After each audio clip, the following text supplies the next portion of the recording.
साईं बाबा ने भक्त की लाज रखी। ओम साईं राम। शिरडी की पावन धरती पर एक समय की बात है। सुबह की आरती के बाद धूप अभी अभी फैलनी शुरू हुई थी। मंदिर के प्रांगण में शांति थी, लेकिन उसी शांति के बीच एक भक्त का हृदय तूफान से घिरा हुआ था। उसका नाम था गोविंदराव देशमुख। ईमानदार, सादा जीवन जीने वाला और साईं का परम भक्त। गोविंदराव की जिंदगी अचानक एक बड़े संकट में फंस गई थी। वर्षों की मेहनत से जो छोटी सी दुकान उसने खड़ी की थी, उस पर झूठा आरोप लगा दिया गया। कुछ लोगों ने मिलकर उसके खिलाफ मामला बना लिया। पंचायत बैठने वाली थी। अगर आरोप सिद्ध हो जाते तो न केवल उसकी रोजी रोटी छिन जाती, बल्कि समाज में उसकी इज्जत भी मिट्टी में मिल जाती। घर में बूढ़ी माँ, पत्नी और 2 छोटे बच्चे थे। सबकी आंखें उसी पर टिकी थी। उस रात गोविंदराव शिरडी पहुंचा। मंदिर बंद था। वह बाहर ही बैठ गया। आंसू थमने का नाम नहीं ले रहे थे। उसने कांपती आवाज में कहा, बाबा, मैंने किसी का बुरा नहीं किया। अगर मेरी लाज आज नहीं बची तो मैं जीते जी मर जाऊंगा। उसी समय भीतर से किसी ने आवाज दी, सब्र रख, सबूरी रख। गोविंदराव चौंक गया। यह वही वाणी थी जो उसने कई बार सुनी थी, साईं बाबा की वाणी। उसका मन कुछ शांत हुआ। वह वहीं सो गया। सुबह की काकर आरती के समय बाबा ने उसे बुलवाया। गोविंदराव कांपते कदमों से पास पहुंचा। बाबा ने उसे निहारा, जैसे उसके मन की हर परत पढ़ रहे हों। फिर बोले, जा, डर मत, सच की जीत होगी।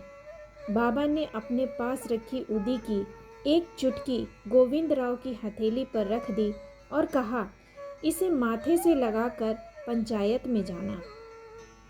किसी से बहस मत करना। पंचायत का दिन आया। पूरा गांव जमा था।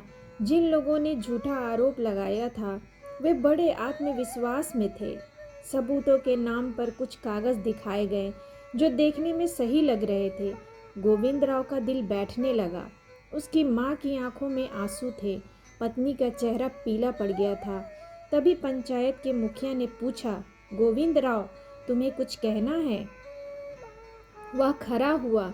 उसने माथे से उदी लगाई और शांत स्वर में बोला, मैंने कोई गलत काम नहीं किया। जो सच है वही सामने आए। अचानक हवा का रुख बदला। आकाश में बादल घिर आए। पंचायत में बैठे एक गवाह, जो झूठे आरोप का हिस्सा था, घबराने लगा। उसका चेहरा पीला पड़ गया। वह कांपते हुए खड़ा हुआ और बोला, मैं औरों के बहकावे में आ गया था। ये कागज नकली है। सच यह है कि गोविंदराव निर्दोष है। पूरा पंचायत स्थल सन्न रह गया। दूसरा गवाह भी टूट गया और उसने भी सच्चाई स्वीकार कर ली। देखते ही देखते झूठ का किला ढह गया। पंचायत ने गोविंदराव को निर्दोष घोषित कर दिया और आरोप लगाने वाले को दंडित किया। गोविंदराव की आंखों से आंसू बह निकले। वह समझ गया, यह कोई संयोग नहीं था, यह बाबा की कृपा थी। उसकी लाज बाबा ने रख ली थी। वह सीधे शिरडी लौटा। मंदिर में बाबा के चरणों में गिर पड़ा। बाबा, आपने मेरी इज्जत बचा ली। बाबा मुस्कुराए, बोले, जो सच्चे मन से शरण में आता है, उसकी लाज में जिम्मेदारी हमेशा निभाता हूँ। मेरी जिम्मेदारी है उसकी लाज, उसकी जिम्मेदारी मेरी है। याद रख, श्रद्धा और सबूरी यही मेरा प्रसाद है। उस दिन के बाद गोविंदराव का जीवन बदल गया। उसकी दुकान पहले से भी ज़्यादा चलने लगी। वह हर गुरुवार शिरडी आता, ज़रूरतमंदों की मदद करता और यही कहता, मैं नहीं, सब बाबा ने किया।